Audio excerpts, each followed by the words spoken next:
Welcome back to the channel, everyone. My name is Peter DeBusolo, and today we're going to be taking a look at a couple, 2 or 3 style of lighting techniques that we can use for our next budget shoots, whether that's going to be a YouTube video or something you're just shooting on the fly, you need to light something up, or it's going to be for like a project or even a short film. Now stick around to the end of the video because this one accessory is basically what's going to make everything look even better. Now, your set is going to be playing a huge role in this. Obviously, as you can see behind me, this is a set that I've been using for the last year or so. If you guys are new here, I basically built this entire set. That's like wallpaper. We have a couch, these 2 practicals right over here, which are going to be playing a huge part in this as well.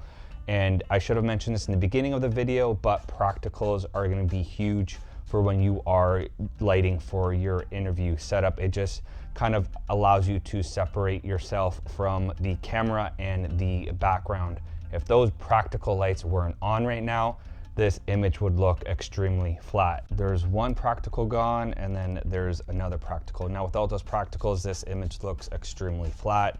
So practicals are gonna be playing a huge part in lighting your interview, whether that's gonna be like YouTube, like what we're doing right now, or for a short film. It just allows you to separate yourself from wherever you're sitting, basically, you know, in a chair, and the background's gonna make like more of a 3D or 2D dimensional type of looking image, which is what we got right now. Now, usually I do have a light coming from the top over here from this window coming in, but for the sake of this video, we're just going to be going with something simple with these 2 practicals. Now, I'm not saying you definitely need practicals, but it just depends on the type of space that you're shooting in. If you're shooting in a larger space, it just allows you to see, you know, how far you are separated from the background, and it just allows you to separate yourself from the background, as silly as that sounds.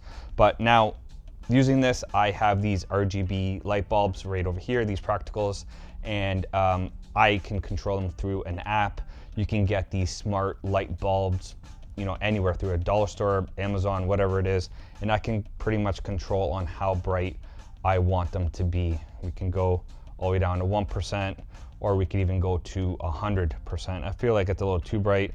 We're gonna go back to 13, and I just gotta make the other one 13 right now as well. Practicals, got that out of the way. And your next is gonna be your key light, which is basically going to be your main source of lighting yourself or whoever you are shooting. In this case, we're lighting myself, and I got the Ulanzi inflatable tube light. These lights are amazing for the price. I think they're 20 or 40 watt, something like that.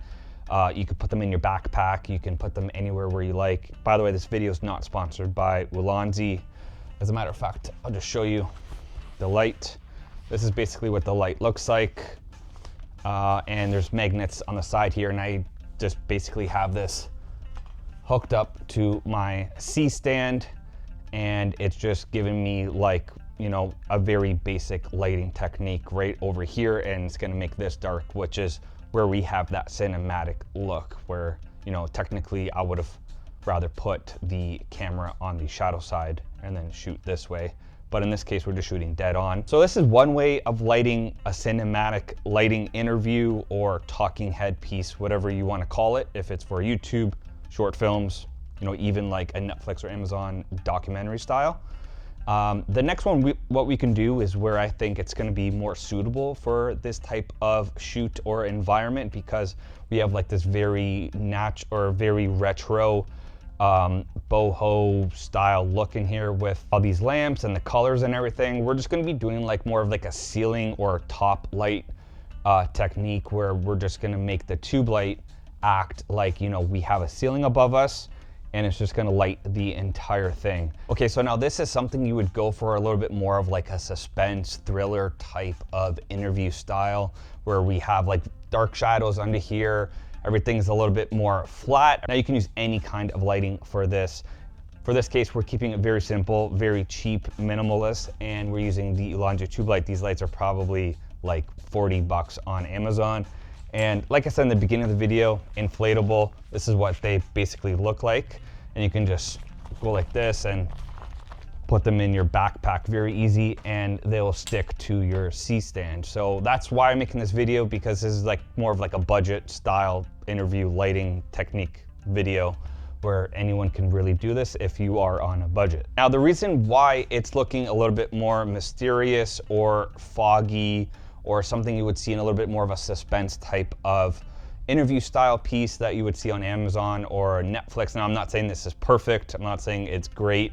It's just a style that I'm just portraying here on the YouTube channel. Now, the reason why this looks like the way it does, it looks like, you know, more vintagey, it looks a little bit more foggy, is because, well, we're using a fog machine. Now, the fog machine I am using is this new Collabs fog machine, portable fog machine. It's got a little button here where we can turn it. We can use it like this, or we can just go into like a pistol grip or a gun looking type of style.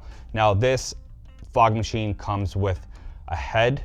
It comes with a normal head, and then it comes with this other adaptable head, which is gonna basically allow us to use RGB lighting on here. Have to press the M button and it has to light up green, and then we just hold the arrow up and then we have a cool little light there. So even if we wanted to, we could even use this as like maybe like a little hair light. If you had hair, as you press the up button, we can go through all the different types of colors. Now, I'm not gonna go into too much detail. We have a few functions on here. As you can see, we got the buttons right here and it charges by USB-C, and we have a 1/4 inch thread on the bottom here so we can adapt this to like a light stand or something. This is very cool. I've never seen a fog machine with an RGB light on here. The reason why it's looking like a vintage retro style, well, one, the set decoration, you know, the whole look of everything you're seeing right here, the lights, the practicals, the top lighting, but I feel like the fog machine plays a very important role in making this image look like the way it is, because without this, the image will look a little less flat. Now with the fog machine, it just adds like that dirtiness, it adds that like mysterious look to our image. And I feel like a lot of movies are using this, especially the new Amazon TV series, I think season 3 or 4 just came out, The Hardy Boys. You took a look at that, you know, they basically used a fog machine in almost every scene. And I feel like it's just a way of making your light look a little bit more softer, because it's actually making this entire image look a little softer than it actually is, because without the fog, the light is actually hitting the fog and it's just making that light look a little bit less dim, and it's just making the separation a little bit better. Instead, if we didn't have a fog machine, everything would just look a little too sharp, a little too clean. I feel like if you want to dirty up your image or dirty up your frame, or the overall look of what you're going for, a fog machine is very great to use if you were going for that look. So that's it for this video. Hope you guys are having a great Easter weekend, and we'll see you guys on the next one.